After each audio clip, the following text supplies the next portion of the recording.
दुहेरी हत्याकांडानं शिर्डी हादरली असून 2 साई संस्थांच्या कर्मचाऱ्यांवर तसेच शिर्डीतील तरुणावर ड्युटीला येताना प्राणघातक हल्ला झाल्याची खळबळजनक घटना घडली आहे। 3 वेगवेगळ्या ठिकाणी तिघांवर चाकूने वार करण्यात आले, तर दोघांचा या घटनेत मृत्यू झालाय, तर एक जण गंभीर जखमी असून त्याच्यावर लोणी येथील प्रवरा रुग्णालयात उपचार सुरू आहेत। दोघे साई संस्थान कर्मचारी पहाटे ड्युटीला येत असताना ही घटना घडली आहे। 3 वेगवेगळ्या ठिकाणी तिघांवर वार झाल्याची प्राथमिक माहिती मिळत असून शिर्डीत तिघांवर चाकूने वार झाल्याने शिर्डीत एकच खळबळ उडाली आहे।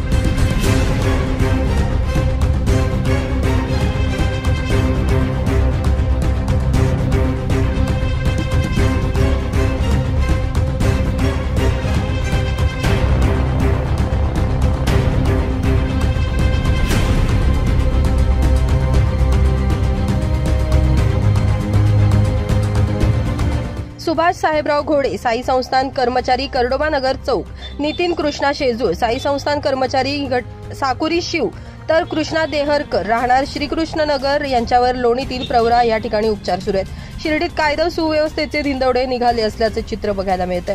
ग्रामस्थांनी घटनेची माहिती दिल्यावर पोलीस कर्मचाऱ्यांनी अपघात सांगून या घटनेकडे दुर्लक्ष केलं। यामुळे अशा प्रकारच्या घटना वाढल्या असल्याचं ग्रामस्थांचं म्हणणं असून शिर्डी पोलिसांवरच कारवाई केली जावी अशी मागणी आता जखमी आणि मयतांच्या नातेवाईक आणि ग्रामस्थांकडून केली जातीये।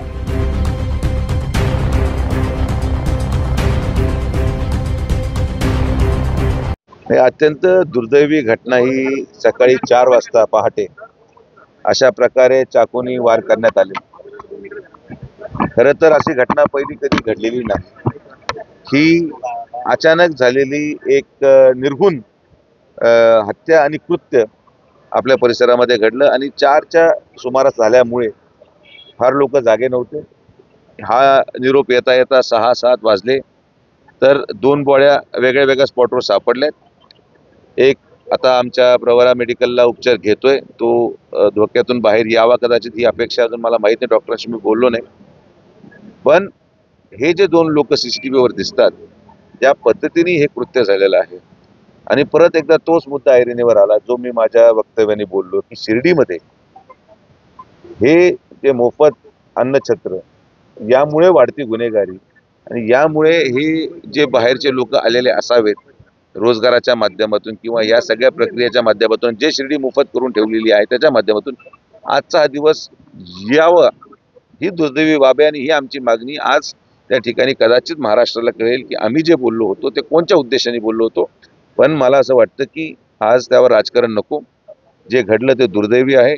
दोन्हीही मुलं हे आम्ही शोधू राहिलो आणि हे कुठल्याही प्लांट मर्डर नाही, रॅन्डम नशामध्ये धूत असलेले हे व्हाईटनरचा जो नशा करतात त्याच्यामध्ये धूत असलेले हे मुलं असावे।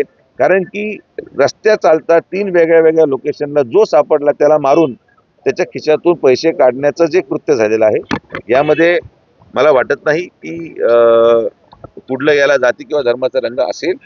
हा विषय क्लिअर कट सायकोपॅथ किलर किंवा नशेच्या धूत असलेल्या माणसाने डोळे बंद करून रस्त्याला सापडायला माणसावर केलेला हल्ला आहे।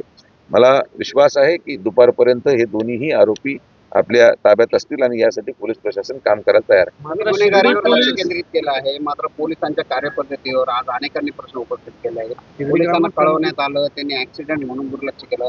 ऍक्सिडेंट असो किंवा खून असो पोलिसांचं कर्तव्य नाही। यामध्ये जो कॉन्स्टेबलला पहिला फोन केला साधारण माझ्या मते 5:30ला पहिला निरोप आला। 5:30ला पहिला निरोप आल्यानंतर कॉन्स्टेबल त्या ठिकाणी जाऊन त्यांनी बॉडी इथं पोच केली आणि ऍक्सिडेंट म्हणून जो रिपोर्ट केलं त्याला सस्पेंड करायला मी SP-ना लावलेला आहे। त्याच्यावर ताबडतोब कारवाई करून तो सस्पेंड केला जाईल। कारण की ज्याला ऍक्सिडेंट आणि मर्डरमध्ये फरक कळत नाही त्याचा पोलीस स्टेशनमध्ये राहायचा अधिकार नाही, पहिला मुद्दा। 5:30ला आल्यापर्यंत कारण की जसं म्हटलं पहाटेची वेळ होती आणि मग जेव्हा पहिला निरोप पोलिसांना आला तोपर्यंत जे उरलेल्या 2 बॉड्या होत्या, एक तर डेड बॉडी ती कृत्य 3:30ला झाले का 3ला झाले हे पण अजून आपल्याला माहिती नाही। हे CCTVच्या टायमिंग अनुसार आपण टायमिंग मॅच करू आणि पोलिसांवरही कारवाई होईल, PI वरही कारवाई होईल। कारण की जो हलगर्जीपणा यामध्ये सकाळी दाखवला गेला, सकाळी 7 वाजता मला जेव्हा निरोप आला तेव्हा सगळी यंत्रणा आपण कारणे लावली। मी SP-नाही बोललेलो आहे, SP तासभरात तिथं पोहोचतायत, LCBची टीम अराईव्ह झालेली आहे, सगळीकडून आपण पोलिंग करतोय लोक। कारण की आरोपी पहिले ताब्यात येऊन आपल्याला यांची मानसिकता काय होती हे लक्षात आल्याशिवाय मला वाटतं याच्यावर भाष्य करणं चुकीचं राहील। CCTV मध्ये घटना कैद झालेली आहे। एका डॉक्टरांच्या हॉस्पिटलच्या CCTV मधून आता मला मोबाईलवर CCTV दाखवण्यात आला ज्या पद्धतीने चाकू मारला गेला ते सगळं सीसीटीव्ही मध्ये आलेलं आहे. पण दुर्दैवाने ते लो क्वालिटी सीसीटीव्ही असल्या कारणाने चेहरे पण आपण जे शिर्डीमध्ये सीसीटीव्ही लावलेत नाईट व्हिजनचे त्याच्यामध्ये ते चेहरे स्पष्ट दिसत आहेत. आपण त्यांचा शोध घ्यायला सुरू केला. या घटनेची माहिती देणाऱ्या ग्रामस्थांना आणि तसेच नातेवाईकांना उडवून करून पोलीस अधिकाऱ्यांकडे देण्यात आली. यावर पोलीस PI वर कारवाई होणार. पोलीस PI वर कारवाई होणार, कॉन्स्टेबल सस्पेंड होणार. पण आज तपास यंत्रणेला आपण सहकार्य करू. आरोपी पुढे दुसरं अजून कृत्य करायला नको, कारण की हे कदाचित नशेच्या धुंदीमध्ये अजून काय करून बसतील, म्हणून आपल्याला ताबडतोब याच्यावर कारवाई करणं आवश्यक आहे. शिर्डीतली वाढती गुन्हेगारी आहे, त्याला राजकीय राजाश्रय आहे, त्याबाबत आपण कधी त्यासाठी काय करणार? नाही. तर व्हाईटनरच्या गँग आहेत. रात्री 12 नंतरची शिर्डी म्हणजे कडे मुंबईपेक्षा भयानक शिर्डी असते.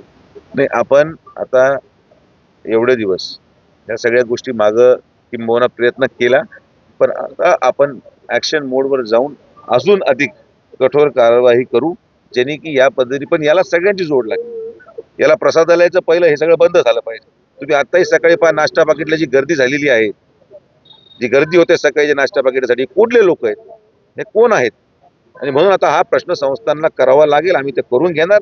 फक्त एकटं मी किंवा एकटं पोलीस प्रशासनाने काम करून होणार नाही.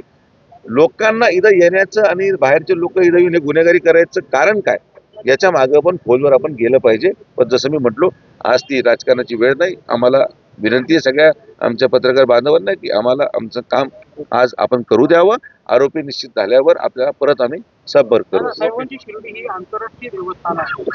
या ठिकाणी ग्रुप जे आहे ते गुन्हेगारी कडे वाटत दिसत आहेत आणि पोलीस प्रशासन ते कमकुवत असल्याचं वाटतंय. यामध्ये दुर्दैवाने ही गोष्ट पण आपण समजून घ्यावी की एक पोलीस स्टेशनवर प्रोटोकॉलचाही लोड आहे.